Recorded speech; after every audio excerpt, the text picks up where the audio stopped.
السلام علیکم ورحمۃ اللہ وبرکاتہ۔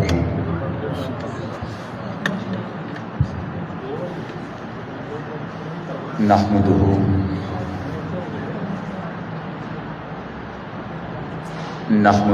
ونصلی ونسلم علی سیدنا و شفیعنا و حبیبنا محمد رسولہ النبی الامین المکین الحنین الکریم الرؤوف الرحیم وعلی آلہ الطیبین الطاہرین وصحبہ الکرام المکرمین المتقین وأولیاء امتہ والعلماء والمجتہدین والصالحین وعلینا معہم اجمعین الی یوم الدین، اما بعد فاعوذ باللہ من الشیطان الرجیم، بسم اللہ الرحمن الرحیم۔ وَإِذْ تَأَذَّنَ رَبُّكُمْ لَئِن شَكَرْتُمْ لَأَزِيدَنَّكُمْ وَلَئِن كَفَرْتُمْ إِنَّ عَذَابِي لَشَدِيدٌ۔ صدق اللہ مولانا العظیم۔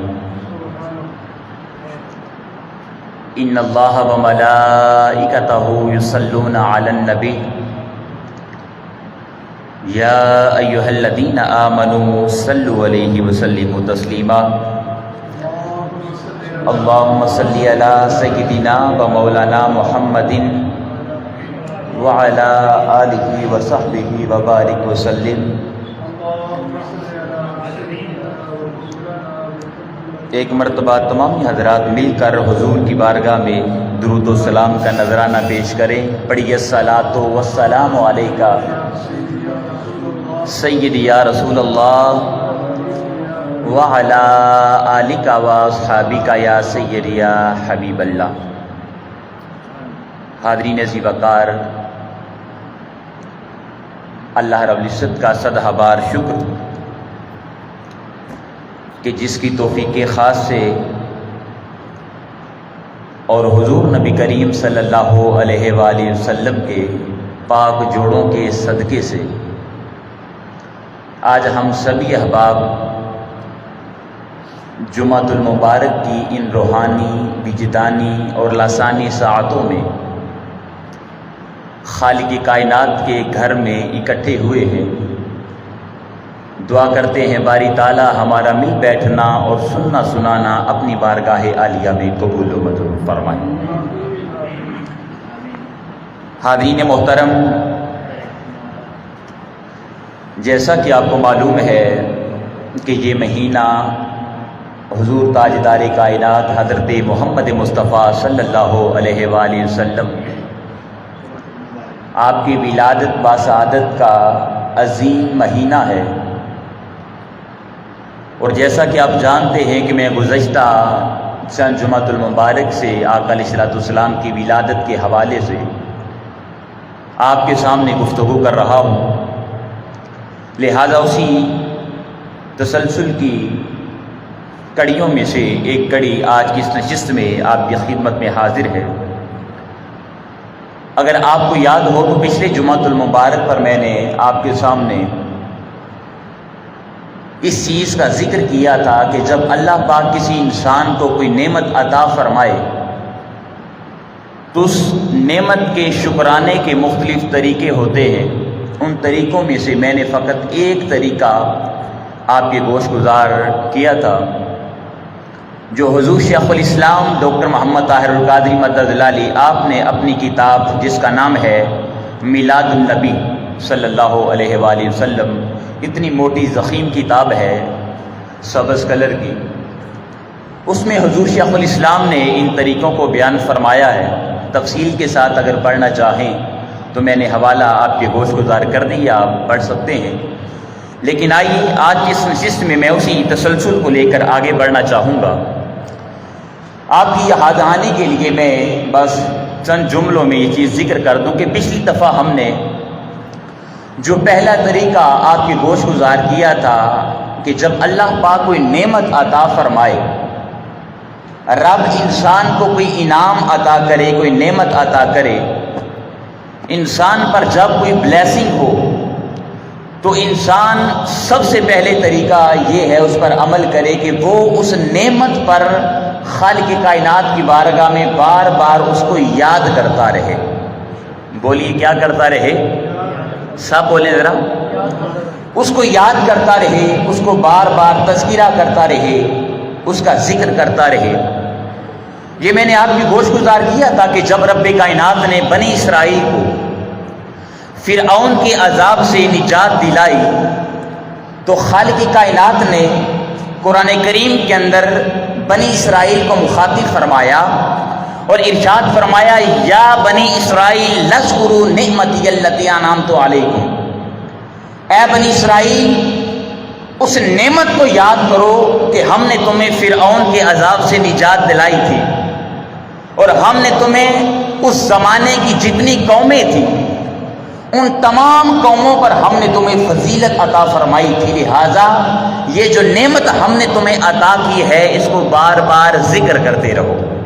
کیا کرتے رہو؟ ذکر کرتے رہو۔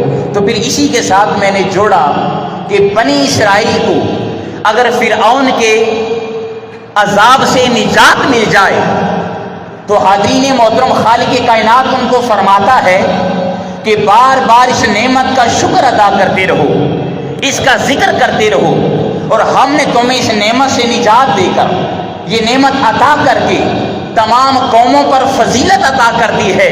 تو میں نے بیان کیا تھا کہ دوستو پھر خالق کائنات نے جب ہمارے درمیان حضرت محمد مصطفیٰ صلی اللہ علیہ وسلم کی شکل میں، تاجدار کائنات کی شکل میں جو اتنی بڑی نعمت ہم پر نازل فرمائی ہے، ہمیں عطا کی ہے، تو پھر ہمیں چاہیے کہ ہم جتنا بھی رب کائنات کی بارگاہ میں شکر ادا کریں وہ شکر ادا کرنا کم ہے۔ یہ حضور علیہ السلام کی شکل میں رب کائنات نے ہمیں یہ نعمت عطا فرمائی ہے، یہ انعام عطا فرمایا ہے، اور اس کے ذیل میں نے چند چیزوں کا ذکر کیا تھا، لیکن یہاں پر ایک اور ابہام دور کرنا چاہتا ہوں، وہ یہ ہے کہ یاد رکھیں کسی انسان کے ذہن کے اندر یہ خیال نہیں آنا چاہیے کہ اگر ہم حضور کا ذکر کریں گے، حضور کا تذکرہ کریں گے، حضور کو یاد کریں گے تو گویا کہ حضور کا ذکر بلند ہوگا۔ ہمارے ذکر کرنے سے اللہ پاک آقا کے ذکر کو بلند کرے گا۔ یاد رکھیں ایسی بات نہیں ہے، بلکہ حضور کا ذکر کرنے سے ہم انسانوں کا اپنا ہی فائدہ ہے۔ ارے تاجدار کائنات کا ذکر تو رب کائنات نے پہلے ہی بلند کر دیا۔ قرآن کریم میں خالق کائنات نے ارشاد فرمایا، وَرَفَعْنَا لَكَ ذِكْرَكَ، اے محبوب مکرم ہم نے آپ کے ذکر کو پہلے سے ہی بلند کر دیا ہے، اور آپ کے ذکر کو بلند کرنے والے ہم ہیں۔ پھر اسی طرح دوسرے مقام پر ارشاد فرمایا، وَلَلْآخِرَةُ خَيْرٌ لَكَ مِنَ الْأُولَىٰ، اے محبوب مکرم آپ کا ہر آنے والا لمحہ وہ پچھلے لمحے سے بہتر تر ہوگا۔ تو آقا علیہ السلام کا دوستان جیوکار ذکر کرنے سے، حضور کو یاد کرنے سے، یاد رکھیں حضور کا ذکر بلند نہیں ہوتا یا حضور کو فائدہ نہیں ہوتا، بلکہ ہم انسانوں کو خود فائدہ پہنچتا ہے۔ پھر دوسری بات کہ جب اللہ پاک کوئی نعمت عطا فرمائے تو دوسرا طریقہ جو حضور شیخ الاسلام ڈاکٹر محمد طاہر القادری مدد اللہ علیہ آپ نے بیان فرمایا ہے، وہ یہ ہے کہ تم کثرت سے اللہ پاک کی عبادت کرو، رب کائنات کی بندگی بجا لا کر خالق کائنات کا شکر ادا کیا جائے۔ مثلا رب جب ہمیں کوئی نعمت عطا فرمائے، مثال دیتا ہوں، اللہ پاک ہمیں اولاد کی نعمت سے سرفراز فرماتا ہے تو ہم پھر خالق کائنات کی بارگاہ میں نوافل ادا کر کے رب کائنات کا شکر ادا کرتے ہیں۔ اسی طرح اللہ پاک نعمت عطا فرمائے، ہم نفلی روزوں کا اہتمام کر کے رب کائنات کا شکر ادا کر سکتے ہیں۔ اسی طرح اللہ پاک کسی انسان کو نعمت عطا فرمائے، وہ لنگر بناتا ہے، اس کو غرباء کے اندر تقسیم کر دیتا ہے، اپنے دوست و احباب کو دعوت دیتا ہے، تو لنگر تقسیم کر کے بھی رب کائنات کا شکر ادا کیا جاتا ہے۔ اسی طرح دوستان ذی وقار، جب رب کوئی نعمت عطا فرمائے تو انسان کو اللہ پاک نے اگر مال و دولت عطا کیا ہے تو غربا کی مدد کر دے، یتیموں کی مدد کر دے، بیواؤں کی مدد کر دے، کسی انسان کے کام آ جائے۔ تو یہ جتنے بھی طریقے میں نے آپ کے گوش گزار کیے ہیں، یہ عبادت تو رب کی ہے، لیکن یہ ایک شکر ادا کرنے کا ایک طریقہ ہے۔ بات سمجھ گئے آپ کہ انسان بندگی بجا لائے۔ اب ہماری سوسائٹی کے اندر، میں کسی پر اعتراض نہیں کر رہا، لیکن ویسے یہ جملہ آپ کی گوش گزار کرنا چاہتا ہوں کہ کچھ لوگ ہماری سوسائٹی کے اندر، وہ جب آقا علیہ الصلوۃ والسلام کا مہینہ آتا ہے، ماہ میلاد ربیع الاول شریف، تو وہ اعتراض کرتے ہیں کہ جی آپ جلوس نکالتے ہیں، آپ میلاد کی محافل کا انعقاد کرتے ہیں، آپ اتنا خرچ کرتے ہیں، آپ کسی غریب بچے کی شادی کر دیں، آپ فلاں پر خرچ کر دیں، فلاں پر خرچ کر دیں، غریبوں کی مدد کر دیں۔ تو یاد رکھیں، ہم کسی کو منع نہیں کر رہے کہ آپ فقط یہی کام کریں گے تو آپ آقا علیہ الصلوۃ والسلام کے جشن کی خوشیاں منا سکتے ہیں، جی حضور کے میلاد کی خوشیاں منا سکتے ہیں۔ نہیں دوستان ذی وقار، کوئی بندہ کسی بھی طریقے پر بھی عمل کر کے وہ آقا علیہ الصلوۃ والسلام کی ولادت منانا چاہے اور خوشی منانا چاہے تو اس کو کسی قسم کی بھی قید نہیں ہے۔ اللہ پاک نے جو انسان کو نعمت عطا فرمائی، اس پر وہ کسی بھی طریقے سے رب کا شکر ادا کرنا چاہے تو وہ بجا لا سکتا ہے۔ اسی طرح دوستان ذی وقار، تیسری چیز ہے، تیسرا طریقہ ہے تحدیث نعمت۔ اللہ پاک جب کوئی نعمت عطا فرمائے تو اس کی تحدیث کی جائے۔ تحدیث کا معنی کیا ہے؟ عربی زبان کا لفظ ہے تحدیث کا معنی، اگر بالکل سادہ الفاظ میں آپ کے گوش گزار کروں تو تحدیث کہتے ہیں چرچا کرنے کو۔ جب رب کوئی نعمت عطا فرمائے تو اللہ رب العزت کا شکر ادا کرنے کے لیے اس کا پھر چرچا کیا جائے۔ اللہ رب العزت نے قرآن کریم میں ارشاد فرمایا، وَأَمَّا بِنِعْمَةِ رَبِّكَ فَحَدِّثْ، اے محبوب مکرم، ہم نے جو آپ کو نعمت عطا فرمائی ہے، فحدث، پھر آپ رب کائنات کی بارگاہ میں اس کی تحدیث کریں، اس کا چرچا کریں۔ تو دوستان ذی وقار، جب اللہ پاک کی سب سے بڑی نعمت جو تاجدار کائنات کی شکل میں رب کائنات نے ہمیں عطا فرمائی ہے، تو پھر مجھے بتائیے کیا ہمیں اس نعمت کا چرچا نہیں کرنا چاہیے؟ جی ہمیں اس کی تحدیث نہیں کرنی چاہیے؟ یاد رکھیں، دو لفظ میں نے پہلا ایک آپ کے سامنے طریقہ بیان کیا تھا، ذکر نعمت، اور یہ ہے تحدیث نعمت۔ یاد رکھیں، ایک بات نہیں ہے، یہ دو باتیں ہیں۔ ذکر اور چیز ہے اور تحدیث، بولے نا بھائی، اور چیز ہے۔ ذکر تو دیکھیں میں اپنی ذات کے اندر بیٹھ کر اکیلا بھی ذکر کر سکتا ہوں۔ اللہ پاک نے جو مجھے نعمت عطا فرمائی، میں اکیلا کمرے میں بیٹھ کر، مسجد کے کسی کونے میں بیٹھ کر اس نعمت کو یاد کر کے رب کائنات کا شکر کر سکتا ہوں۔ لیکن یاد رکھیے، تحدیث تو اکیلے سیلیبریٹ نہیں کیا جاتا۔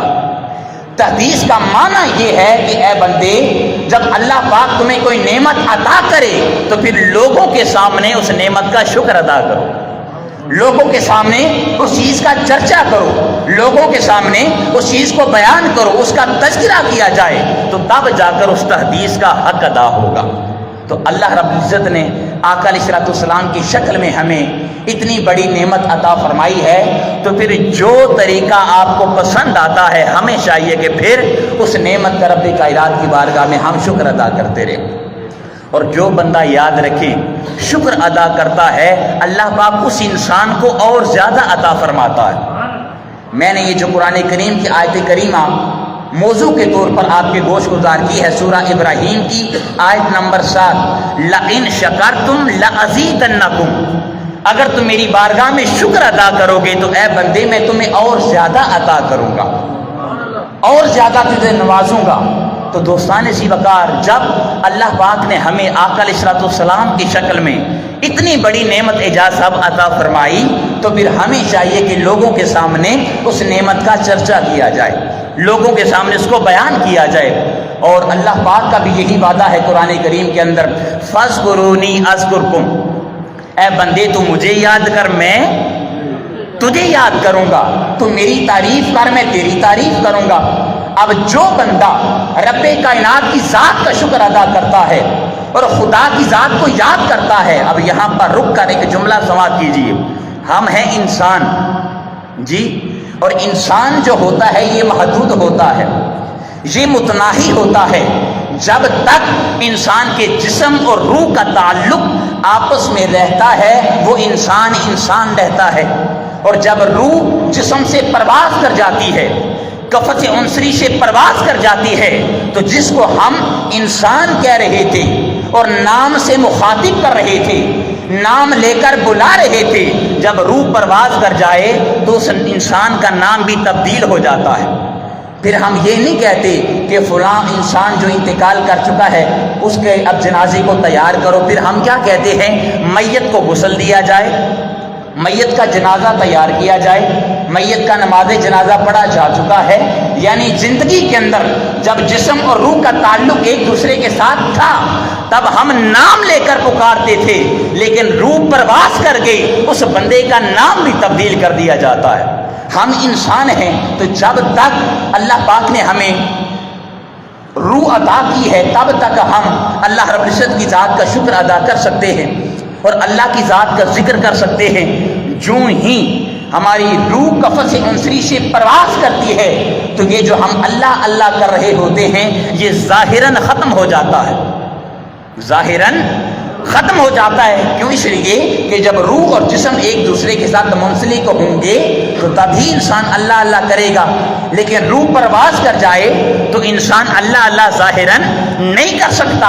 اب اللہ پاک نے ارشاد فرمایا فاذکرونی اذکرکم، اے بندے تم مجھے یاد کر میں تجھے یاد کروں گا.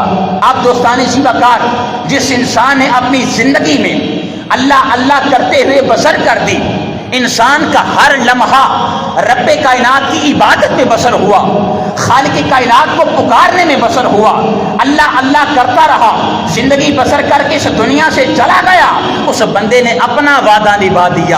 اب اللہ پاک آگے فرما رہا ہے اذکرکم، اے بندے تو نے مجھے یاد کیا اب میں تجھے یاد کروں گا. انسان محدود ہے، انسان متناہی ہے. جب تک انسان کی جسم اور روح کا تعلق رہتا ہے انسان اللہ اللہ کرتا رہتا ہے. انسان دنیا سے رخصت ہوا، اللہ اللہ کر رہا تھا، ختم ہو گیا، وعدہ نبھا گیا. اب اللہ پاک اپنا وعدہ نبھا رہا ہے. خدا کی ذات وہ لا محدود ہے. بولیے ذرا، اللہ کی ذات لا محدود، خدا کی ذات لا متناہی. کیا اللہ کی ذات ختم ہو جائے گی؟ بولیے بھائی. خدا کی ذات ازل سے ہے اور ابد تک رہے گی. کب سے ہے اور کب تک رہے گی ہم نہیں جانتے، لیکن اللہ پاک کی ذات جو ہے وہ حی ہے، وہ قیوم ہے. اب اللہ پاک اپنا وعدہ نبھا رہا ہے. اے بندے تو نے اللہ اللہ کر کے میرا ذکر کرتے کرتے اپنی زندگی کو بسر کر دیا، اب میں اپنا وعدہ نبھاتا ہوں جب تک میری ذات رہے گی. اے بندے تیرا تذکرہ اور تیرا ذکر بھی ہمیشہ میں لوگوں کی زبانوں پر جاری رکھوں گا.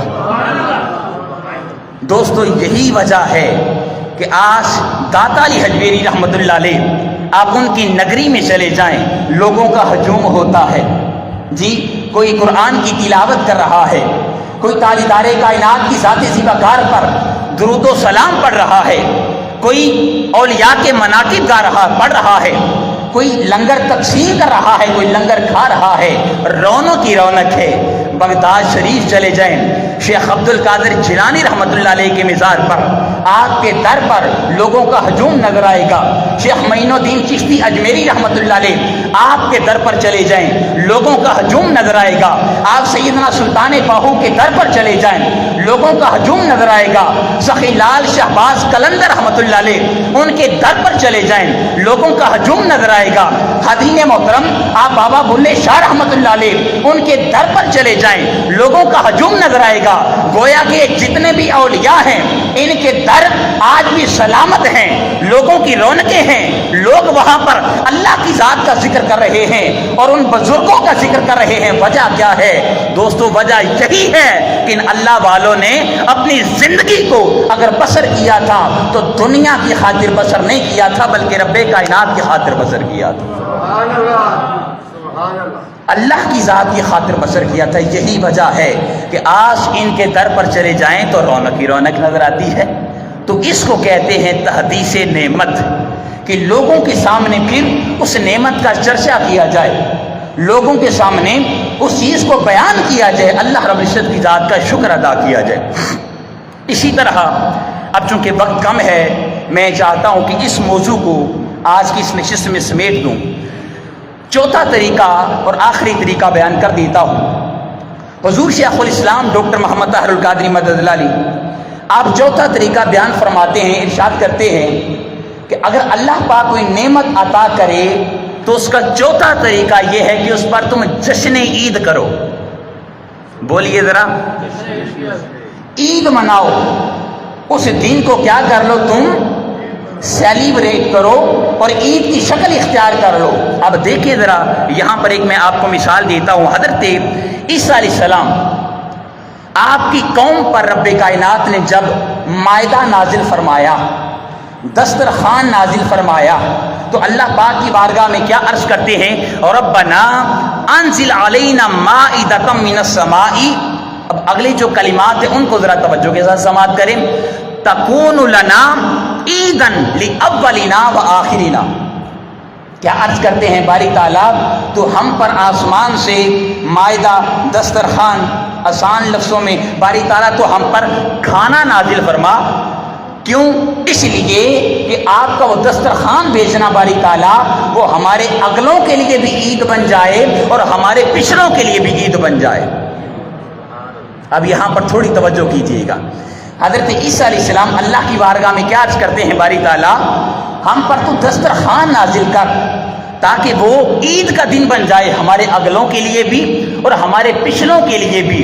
تو دوستان ذی وقار، یہاں پر تھوڑی سی توجہ کیجیے گا۔ دیکھیں بنی اسرائیل، ان پر اللہ پاک فقط اتنی سی نعمت کا نزول فرمائے، فقط اتنی سی نعمت کہ ان پر اپنا دسترخوان بھیجے، ان کے لیے کھانا بھیجے، تو بنی اسرائیل کی قوم کے لیے وہ عید بن جائے۔ تو ذرا تصور کریں کہ ہمارے درمیان اللہ پاک نے اپنے سب سے بڑی نعمت کو نازل کیا ہے۔ سبحان اللہ، سبحان اللہ۔ ہمارے درمیان اللہ رب العزت نے سب سے بڑی نعمت، تاجدار کائنات حضرت محمد مصطفیٰ صلی اللہ علیہ وسلم آپ کی شکل میں خالق کائنات نے ہمارے درمیان مبعوث کیا ہے۔ تو پھر ایمانداری سے بتائیے، کیا عید میلاد النبی ہمارے لیے عید نہیں بنے گی؟ لوگ کہتے ہیں نا کہ بھائی سال میں فقط 2 ہی عیدیں ہیں، جی 2 ہی عیدیں ہیں، تو اگر اس عید کو بھی منا لیں گے تو بھائی کوئی فرق نہیں پڑے گا۔ خدا کی عزت کی قسم دوستان ذی وقار، اگر ہمارے دلوں کے اندر تاجدار کائنات حضرت محمد مصطفیٰ صلی اللہ علیہ وسلم آپ کی محبت نہیں ہے، اور حضور شیخ الاسلام یہی پیغام ہے تحریک منہاج القرآن کا، اور یہی پیغام ہے حضور شیخ الاسلام ڈاکٹر محمد طاہر القادری مدد اللہ علیہ کا، اور یہی آپ نے ہمیں پڑھایا ہے کہ دوستو اگر ہمارے دلوں کے اندر تاجدار کائنات حضرت محمد مصطفیٰ صلی اللہ علیہ وسلم آپ کی محبت نہیں ہے، آپ کا عشق نہیں ہے، بس آپ جتنی بھی نمازیں پڑھ لیں، جتنے روزے رکھ لیں، زکوٰۃ بھی دیں، حج بھی کرتے رہیں، عمرے بھی کرتے رہیں، صدقات اور خیرات بھی ادا کرتے رہیں، لیکن اگر دل کے اندر تاجدار کائنات کی محبت نہیں ہے تو کوئی بھی عمل رب کی بارگاہ میں قبول نہیں ہوگا۔ ہر عمل کی دوستان ذی وقار ابتدا کا نام بھی ذات مصطفیٰ ہے اور اعمال کی انتہا کا نام بھی ذات مصطفیٰ ہے۔ اگر حضور علیہ السلام کی محبت نہیں ہے دوستان ذی وقار تو سب کچھ فضول ہے۔ تو آپ کو میں یہی التماس کرنا چاہتا ہوں کہ دوستو اب بس ہر تعلق، ہر رشتے سے بڑھ کر دیکھیں، ہم اپنے بیوی بچوں سے محبت کرتے ہیں، اپنے والدین سے محبت کرتے ہیں، اپنے دوست احباب سے محبت کرتے ہیں، ہم دنیا کے ہر رشتے سے محبت کرتے ہیں، اور آپ جانتے ہیں کہ منہاج القرآن کی سٹیج پر کبھی بھی آپ کو نفرت کا درس نہیں ملے گا، بلکہ ہم تو کوشش کر رہے ہیں کہ سوسائٹی کے اندر، معاشرے کے اندر جو نفرتیں پیدا ہو چکی ہیں، ہم ادنا سی کوشش کر کے ان نفرتوں کو دوبارہ سے محبتوں کے اندر فروغ دینا چاہتے ہیں۔ ہر انسان کو چاہیے کہ دوسرے کا بھائی بن جائے، اور یہی تاجدار کائنات کی سنت اور سیرت بھی ہے۔ نعرہ تکبیر، اللہ اکبر، نعرہ رسالت، یا رسول اللہ، نعرہ رسالت، یا رسول اللہ۔ لہذا حاضرین محترم، اسی پر میں آپ سے اجازت چاہتا ہوں، اتفاق کرنا چاہتا ہوں اور آپ سے گزارش کرنا چاہتا ہوں کہ خدا را آقا علیہ السلام سے محبت کرے، ہر رشتے سے، ہر تعلق اور ہر نسبت سے بڑھ کر جب تاجدار کائنات صلی اللہ علیہ وآلہ وسلم کی ذات زیبا کار ہمارے سامنے آ جائیں، حضور کا ذکر ہو جائے، حضور کا تذکرہ ہو جائے، حضور کا نام لیا جائے، تو پھر ہر تعلق اور رشتے سے بڑھ کر ہمیں چاہیے کہ ہم آقا علیہ السلام پر درود و سلام پڑھیں اور اپنی محبت کا اظہار کریں۔